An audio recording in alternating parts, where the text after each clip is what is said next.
British Columbia just recorded its first population decline in over 151 years. Read that again. BC's population is shrinking for the first time since the year 1874. Most people hear that and assume it means home prices are about to crash, but they might be wrong. In the next 10 minutes, I'm going to walk you through exactly what is happening to BC's population, why it's dropping, what the data actually says about real estate prices, and the 3 moves I'm telling buyers and sellers in Metro Vancouver to make right now. Let's go. My name is Dan J. Reilly. I'm a realtor with eXp Realty. I work with buyers and sellers across Metro Vancouver every single week, and this conversation is now in every single consultation I run. If you own real estate in BC or you're thinking about buying or selling, this video was built for you. Quick note before we dive in, every number I'm quoting in this video comes from BC Stats Statistics Canada, the Canada Mortgage and Housing Corporation, the Fraser Valley Real Estate Board, or the Reilly Demographic Research Team. No guesses, no spin,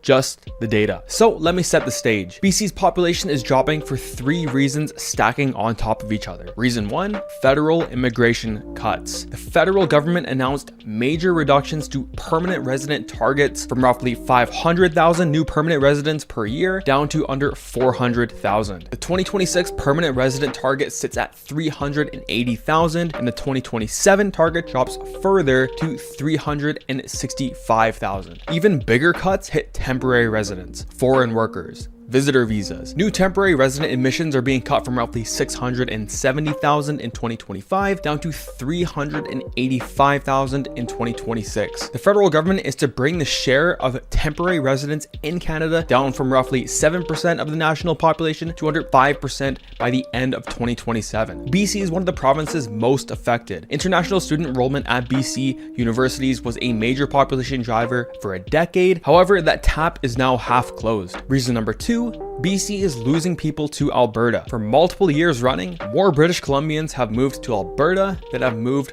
back the other way. The net outflow has narrowed recently from roughly 9,000 net per year in 2023 and 2024 down to about 3,000 in 2025. So the trend is moderating, but the direction is still out. The big driver is cost of living. Alberta is offering meaningfully cheaper housing, no provincial sales tax, a more relaxed regulatory environment, and BC's affordability crisis is showing up in the migration data. Reason 3, birth rates. BC's birth rate is now the lowest in Canada. The total fertility rate across BC sits at roughly 1.02. The replacement rate is at 2.1. That means before counting migration, the province has been producing fewer births than deaths every single year since 2021. Now you add the 3 together. Immigration cuts, net out immigration to Alberta, birth rate decline, and you get the first BC population drop since 1874. The size of the drop was meaningful. BC lost roughly 41,000 residents in 2025. In a province of just over 5.5 million people, that is a measurable shift. Now, here is what most people get wrong. The instinct is simple. Fewer people means less demand for housing, less demand means falling prices. Therefore, the population is going to crash Vancouver real estate. That instinct is half right and half wrong. Yes, less demand should put downward pressure on prices, but housing prices are not just a function of demand, they're a function of demand and supply. Here's where the demand side analysis misses. When population growth slows,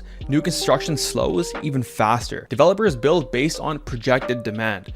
When their 5-year demand forecasts get cut, they pause projects, they cancel land assemblies, they shift capital to other markets, and we're already seeing this in 2026. Major Metro Vancouver presale projects are pausing, land sales are stalling, new construction starts failing. That means in the next 3 to 5 years, supply growth in BC will slow even faster than the demand growth. The net effect is what I'm calling the squeeze. Less demand means less supply, prices flat to slightly soft for 2 to 3 years, then a structural supply shortage hits and prices grind back up. That's the math that headlines are not telling you. So what does this actually mean for Vancouver real estate? 4 implications you need to understand. Implication 1, the rental market is the first thing to soften.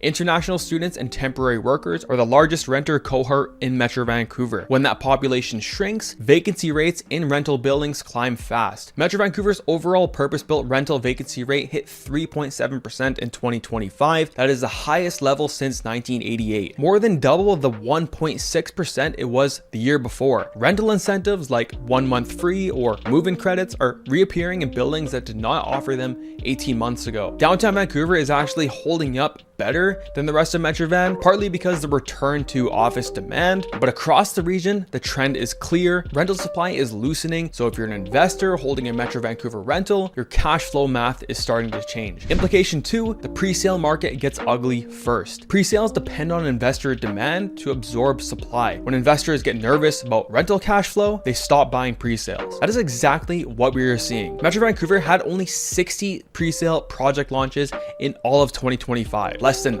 4,800 units released, about 30% absorption. That is one of the weakest pre-sale years in over a decade. By the end of 2025, Greater Vancouver had 5,458 completed and unsold condo units. That nearly ties the all-time record set back in 1995. Developers are starting to get creative. Incentives, deposit structures, assignment policies. Some are converting planned condo buildings to purpose-built rentals. If you're an end-user buyer, pre-sales actually might be more risky right now than they were 18 months ago, not less. Implication 3, the condo resale market softens before the detached market. This is because condos rely more on investor demand and immigration than detached homes do. Detached homes are owner-occupied at a much higher rate. The Fraser Valley March 2026 data shows it very clearly. Condo benchmark down 9.2% year over year, and the detached benchmark down 8.7% year over year. Condos are softer. Implication 4, the long-term picture flips entirely. If construction slows for 3 to 5 years while the population eventually rebounds, BC is set up for a supply shock at the back end of this cycle. Buyers who position themselves carefully in the soft window get the upside when the supply shock hits. This is not me telling you to time the market. This is me telling you that BC real estate has cycles. We're entering one that historically has not lasted forever. So what do I tell my clients right now? 3 moves. Move 1. If you're a buyer with a budget, this is not the moment to wait for the bottom. The bottom never announces itself. By the time it's obvious that the prices are climbing, you've already missed the bottom by 6 to 12 months. What you should do is buy your home, not an investment. Buy what fits your life. Buy in a pocket with strong fundamentals. Buy a building with clean documents. The macro will sort itself out over your 7 to 10 year holding period. Move 2, if you're an investor in Metro Vancouver rental property, run the rental math at today's vacancy rates, not the rates you got in 2022. If your math only works at 98% occupancy and $2,300 per month rent, you are exposed. Recalculate at 90% occupancy and the actual rents your units can command in 2026. If the math still works, hold. If it doesn't, exit before the rental market softens further. Move 3, if you're a seller, know that the buyer pool is starting to shift. International buyers are off. Investor buyers are nervous, and end user buyers are taking very long to decide. The buyer who will buy your home in 2026 is more cautious, more informed, and more document focused than the buyer in 2022. Stage for that buyer. Price for that buyer, disclose for that buyer. The sloppy listing in 2026 sits for 120 days. The clean listing sells in 30. So the headline is this: BC's population is dropping for the first time in over a century and a half. Instinct is that this means a real estate crash, but the reality is a little bit more nuanced. Less demand painted with less supply equals a soft window followed by a possible supply shock. The buyers who win in the next 3 years are the ones who buy on fundamentals, not headlines. The sellers who win are the ones who price and prepare for the more cautious buyer of 2026. If you want me to walk you through the math on your specific situation, whether you're a buyer, you're a seller, you're an investor, run a 30-minute consult with every client before we even touch the market. We look at your numbers, your timeline, and what the current cycle actually means for your decision. You can comment the word market below and I'll send you my Metro Vancouver market update guide, the full population, immigration, supply, and price data with my read on whatever it means for buyers, sellers, and investors over the next 12 months, free. If you want to have a one-on-one sit down to look at your specific situation, the link is in the description to book a 15-minute call. No pressure. We'll run the numbers on whatever you're considering. And if this video helped, hit subscribe. I post real Metro Vancouver content twice a week. Again, my name's Dan, and I'll see you in the next one.